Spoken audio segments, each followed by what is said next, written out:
in the land where spirits walk among the living, where love must be earned with truth, not charm.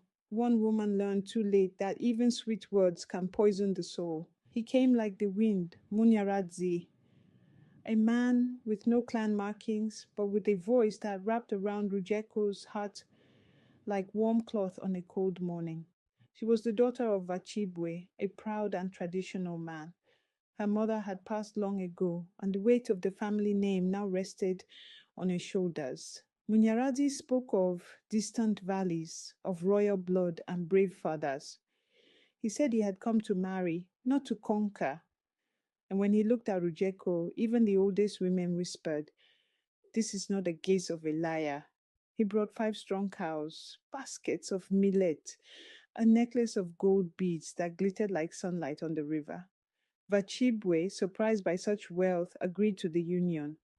The elders blessed the match. The women danced, and Rujeko, her heart sang louder than the mbira. But one man did not dance.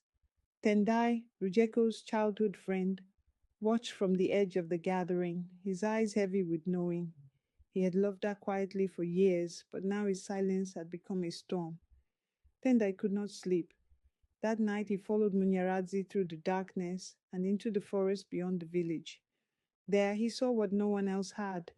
Munyaradzi exchanging whispers and handshakes with cattle traders.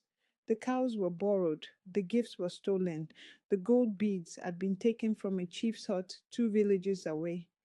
The next morning, Tendai stood before Vachibwe and the elders. His voice trembled, not from fear, but from truth. But truth spoken without proof is just another rumor. Rujeko turned away from him, hurt, furious. "You lie because you lost," she said, her eyes full of tears. "He chose me. You didn't." The village woke to silence. The cows gone, the beads vanished, the groom missing. Rujeko sat in her wedding cloth alone, her wrist still heavy with bangles, her face painted for a celebration that had turned into mourning. Vachibwe was humiliated. The elders demanded justice. But there was no one to punish, only shame. The daughter betrayed. Days passed. Rujeko became ill, her dreams twisted with shadows. The village whispered that her spirit had been violated, not just her heart. She was taken to Ambuya Nehanda, the spirit medium of the mountain. Inside the shrine, among bones and burning herbs, the ancestors spoke. "You were given to one without a name. Your path was tied to lies. Now the spirits must cut what was bound." Under the moonlight, beside the river that remembers all things, Rujeko stood alone. She wore a cloth of mourning, white like ash. In her hands, the beads Munyaradzi had given her, symbols of betrayal, trembled as she dropped them into the flames.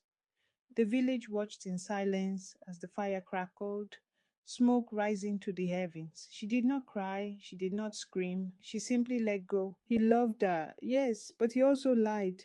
And love born in lies cannot last where ancestors walk. In her pain, Rujeko found her strength.